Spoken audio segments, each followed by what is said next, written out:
What is up, and welcome people. So last night, I know I said I'd do a little something in terms of a trim or a video about a trim. So last night, kind of late last night, because I did take a little nap because I was a little sleepy guy. We trimmed up the Dream Widow, the Skywalker, and we did a pretty okay trim on the White Widow. I still got to trim her a little bit more. I was saving Cinderella Pineapple for today to trim because I know that's going to take me a while figuring out exactly what I want to trim, what branches need to go, what nodes are going to be kept, what nodes are not going to be kept, and then just like spreading that canopy out a little bit more along with some more rigorous training. I'm sure the ties can be readjusted and whatnot, but they're looking a lot nicer now.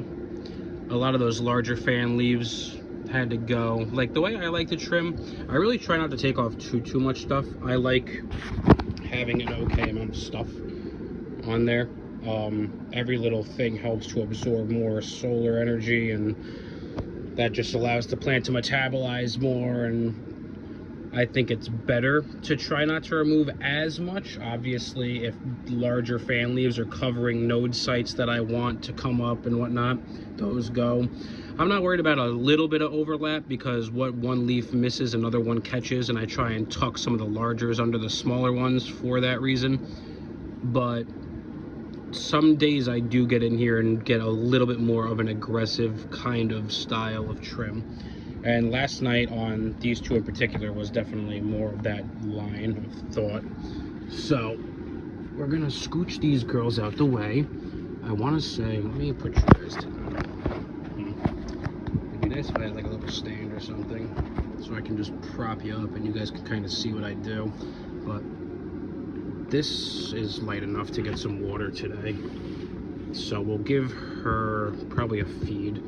I think Skywalker, the last time we did anything was water. And then I wanted to address the calcium and or magnesium issues we've been having with White Widow with some of these leaves. You could see one here pretty nicely, how they're getting this, like, this one's a pretty bad one, to be fair. Normally they're just like speckled.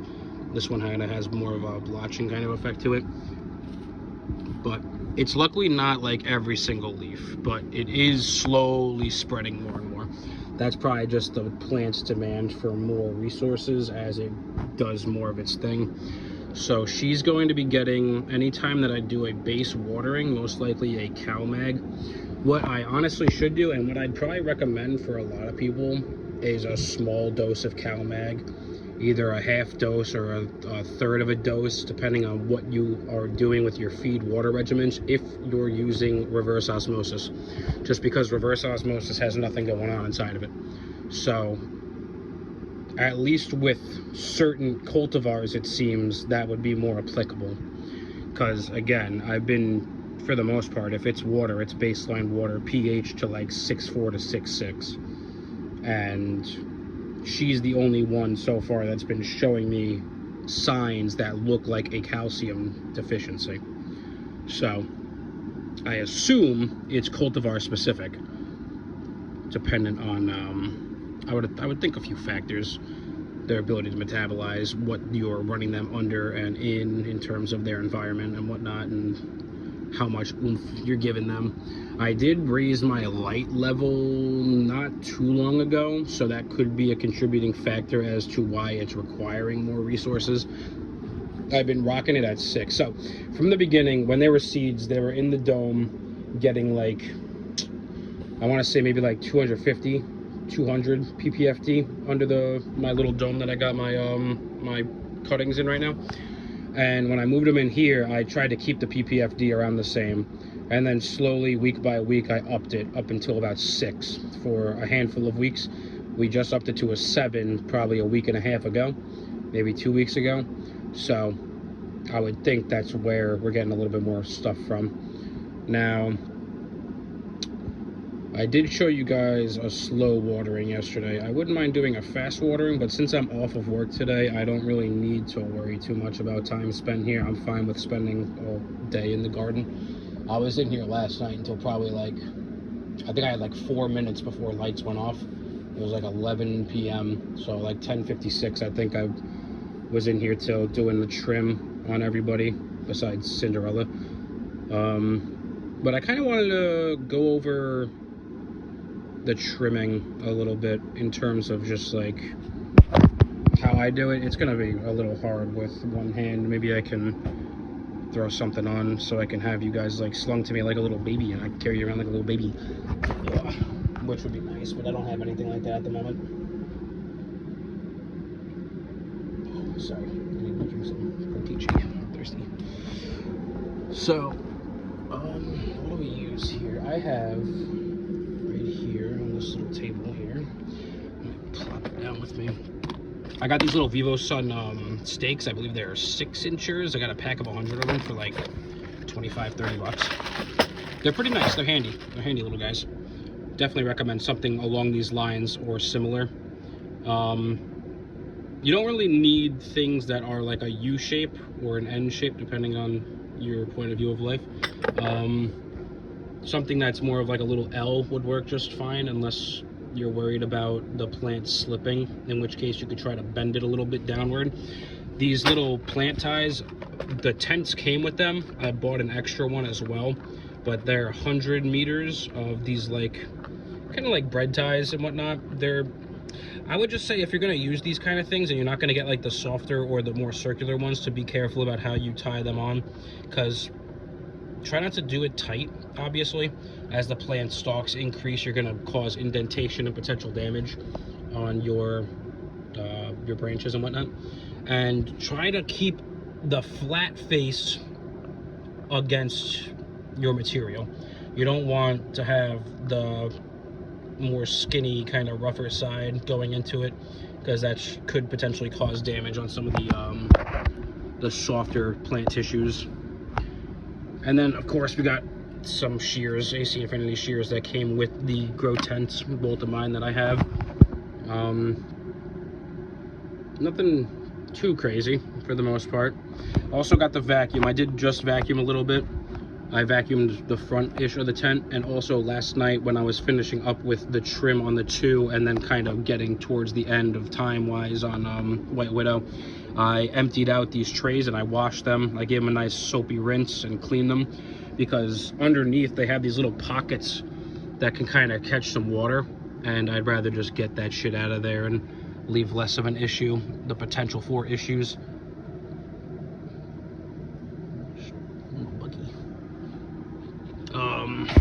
This one right there, little bastard, gotcha. So we'll try and get back into the trim here. You can definitely see a bit better inside there now that we have a lot of branches removed, a lot of these larger leaves, and a lot of baloney taken away. But I'd come in here every single day, every single other day, and adjust these. The plants grow so vigorously at this point in their veg cycle that they're putting on, you know, an inch, a half an inch. Like, I just moved these yesterday. I tucked this branch under. This guy's going underneath this other branch here to try and hold it down, because it was sticking up kind of tall right here. I'd rather try to keep the canopy as level as possible, or a lot of the taller, lankier stalks, tucking them and keeping them down to try and force their growth pattern to be a little different. Basically just trying to stall, in all honesty.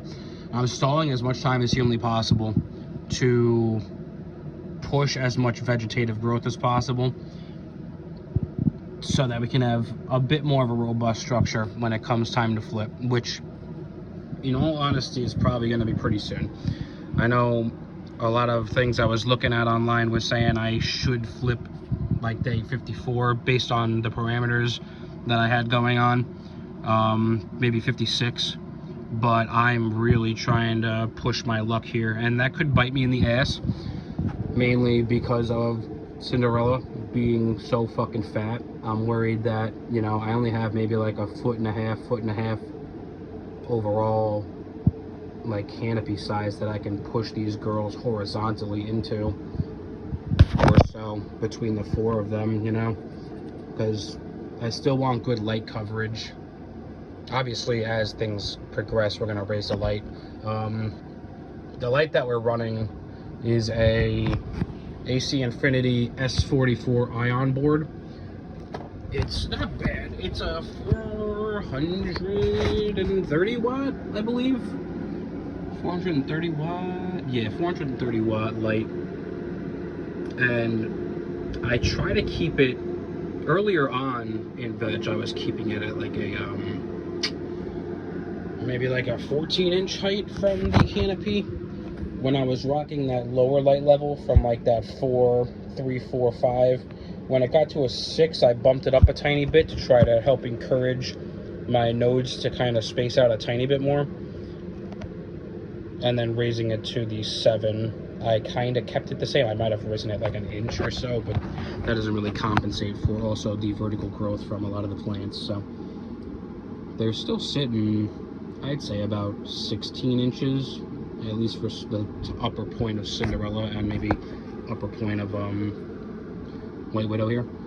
Like 16 or so inches away at a level 7. So when it was at a 6 at my height, I was rocking a DLI of like a 43.56, I think. Something like that. Without CO2, you want to try and aim for as humanly close as possible to a DLI of 45. I think that's about the maximum cap before you start to see diminishing returns. Not to say that the plants can't handle that kind of stuff. I'm sure they can. Just the overall efficacy of things does diminish a slight bit the more you pump into them, up into a point where they can probably burn if you really go ham. But so far so good. I haven't seen any issues of light burn. I haven't really seen any tacoing of any leaves, unless they're like brand spanking new leaves that are coming out, and I expect them to be kind of like folded up a little bit just from how the plant is. But things for the most part are pretty okay overall, aside from our little hungry hippo here with calcium, and then our fucking goddamn conundrum that's gonna be in late flower of Cinderella being probably so massive that I'm gonna need to figure out if I want to set up the 4x4 in my room or downstairs or something, or colonize more of the kitchen with what we got going on here. Well, let's see what we can do in terms of taking off some more leaves and doing some more training here. Again, we did do a good chunk of White Widow yesterday. You can really you could see how close these nodes are spaced, man. We have new growth here, so we got the nodes here, and then coming down right to here, so maybe like my thumbnail in space, we have another node section, and then from there of leaves we come down to here, which is another like probably my thumbnail, maybe a little more, and then right here to here being on like, she's just so stacked. I really do like it. It shows me that she's nice and vigorous and healthy and enjoys what's going on, because I prefer tighter node spacings, because then I could just snip every other one, or in instances like this I could tuck one kind of and go in one direction and have the other one lay the other way to kind of do this twisty kind of effect to get them both to kind of do what I want them to do. It's just becoming a problem with figuring out certain places that I would like growth to go, because I don't want to cover up too much, you know. I like having a good mix of lots of leaves, okay spacing, and trying to save as many branches as humanly possible, because it's my ammunition, you know. It's the plant's ability to do its basic functions, to metabolize carbohydrates into sugars so that it can grow more and do more and be bigger and better and achieve greater results. And the problem here is my soil is so dry on very, very, very top. of this guy that these stakes don't want to stick in too well. And I don't want to hurt the little guy. Yeah. I'll have to figure out. I'm gonna have to probably take a twisty tie and tie it like I did before, but I'll try and get a little tighter here. Come here. Get in there. Because they could handle a good chunk of stress in terms of like what I put onto them. They're pretty freaking strong. I'm sure a lot of them people's plants are pretty freaking strong, but all the silica too really helps in terms of just a little bit more rigidity and strength and capability with its turgor and whatnot. We did take off quite a bit of tiny stuff in here. Really freed up a lot of what's going on, because I don't think these super duper lower branches are going to yield anything like this kind of stuff right down in there. If you can kind of see it, I don't know if you can or not.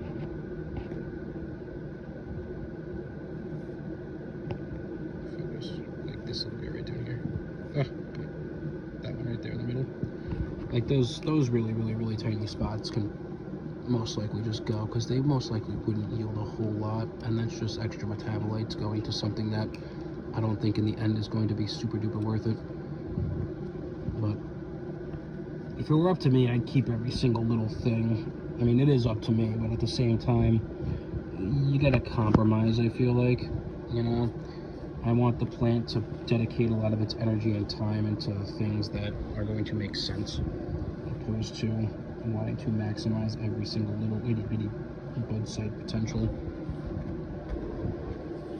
And that's probably my biggest weakness when it comes to growing so far that I've noticed personally, is not wanting, not necessarily to harm the plant, but not wanting to, like, I guess, lose out on potential, I guess, maybe, is what it comes down to. I really don't know what mentally the thought process is with me.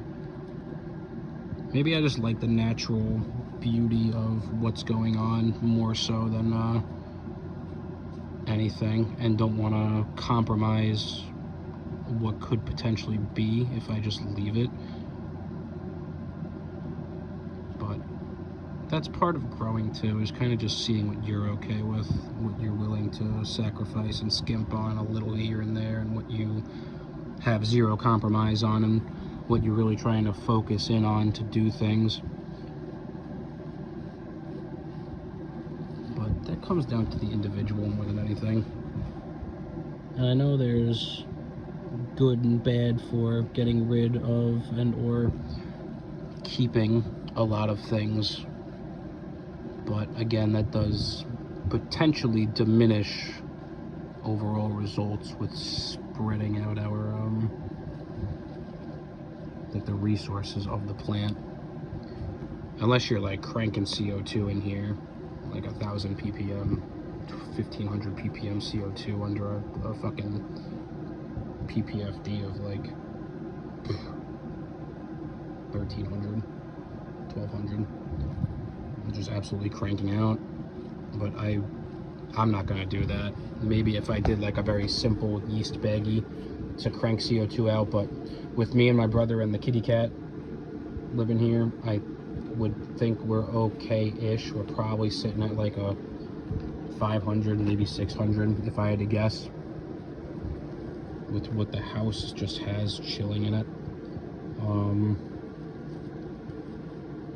You could always aim for a little more with simple things like that. I'm pretty sure they make like little mushroom bags you could try to implement into a grow, maybe doing like a little dark box inside of your grow that has like a small mushroom cultivation. If you wanted to grow like edible mushrooms and things like that, that'd be a pretty neat little idea. You'd probably just have to worry a little bit about the heat, but I don't cultivate mushrooms. I've never cultivated mushrooms. I had a buddy that cultivates mushrooms here and there. I don't know if they need like a higher or medium heat opposed to a darkness, or if they like it cooler. I would assume they like it probably on the hot-ish side in a dark, damp area. At least that's what I know about fungus, really. I don't do that kind of stuff. I don't cultivate mushrooms. I don't really eat mushrooms either. I think they're weird. They're funky. They're funky little guys, and they're fun little guys, but not really for me. At least not right now. Like, this would be, if I had cloning solution right now, which I think comes Wednesday, I would probably take this guy off just to help manage the canopy a little more, because this thing's obviously just going to outstretch everything. It's one of these tertiary branches that's coming off of where I topped her, and it's pretty nice and vigorous. It's nice and strong. It's got good rigidity, but it's hard to try to want to tuck it into something. Either that or sacrifice like one of these other kind of lower spots. Like this guy and this guy could probably go like that, and then I could bend that down into there and not have to worry too much. But then we're talking about sacrificing 2 sites to keep 1 site at a manageable canopy level, and those are the decisions that I sit here and make over the course of hours sitting in the garden, and that's probably why it takes me so long to trim, is because it's not really just trimming, it's kind of visualizing where the plant's gonna be in the next week or 2, or late into flower, or trying to see what I want to sacrifice and what I think has the potential to yield really nicely if I let it go a little bit longer. Of course, with time, I'm sure that's gonna change, and I'm sure some more experienced growers, people in commercial grows, things like that, are gonna be like, dude, you just gotta chop all that shit off and call it a day, because it's gonna grow back in fucking a week. Because I could definitely say with that sentiment, that's absolutely true. The amount of times that I've trimmed these girls back a little more than what they are now, and within like 3 or 4 days, they are right back to where I feel like I left them. And I like it. It's nice. It really is really, really nice, because you know you're doing everything pretty right for the most part. But it is more and more and more work that you have to factor in when it comes down to it. And if you don't have the time, or you can't allot extra time into it, then that might be something that you just shouldn't do. Because, you know, it all comes down to what you're capable of doing, feasibly and physically capable of doing. And if making more work for yourself isn't feasible, but you are physically able, then maybe it's just not for you. It's not like it would be too big of a deal to just let it go, and then have a bigger trim later on when we come to like lollipopping, which I'm hoping I won't have to lollipop super duper hard, because I'm getting rid of a lot of these like super duper low points down in here and whatnot. So I would think I'd be somewhat okay for the most part in terms of needing a stronger lollipopping. This poor little guy.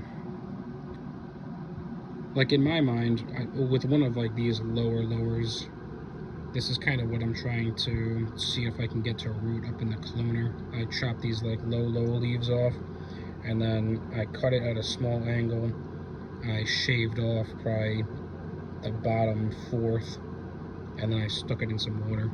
And I probably should honestly change that water today. And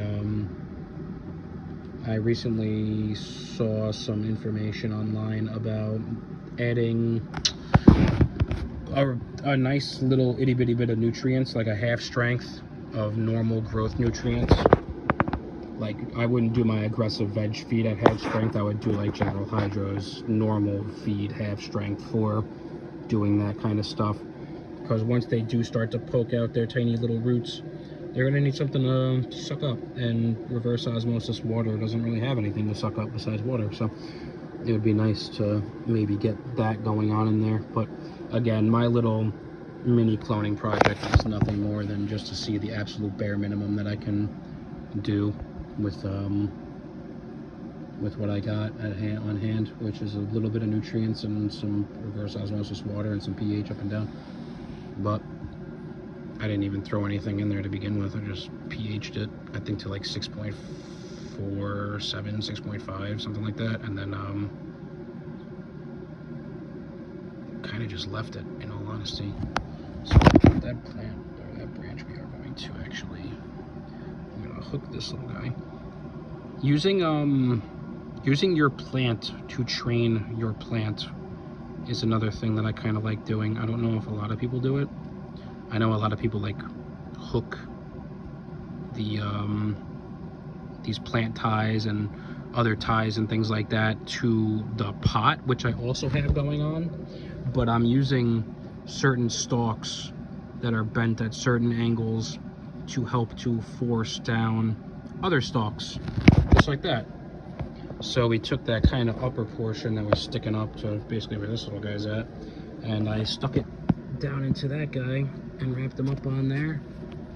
So now that's bent down. That'll come right back up eventually in like a day. Probably by the end of the day that'll be standing right back up, but at least we're stalling. We're keeping the canopy pretty level, and we're stalling to get as much veg growth as possible for when we do want to flip to flower, which,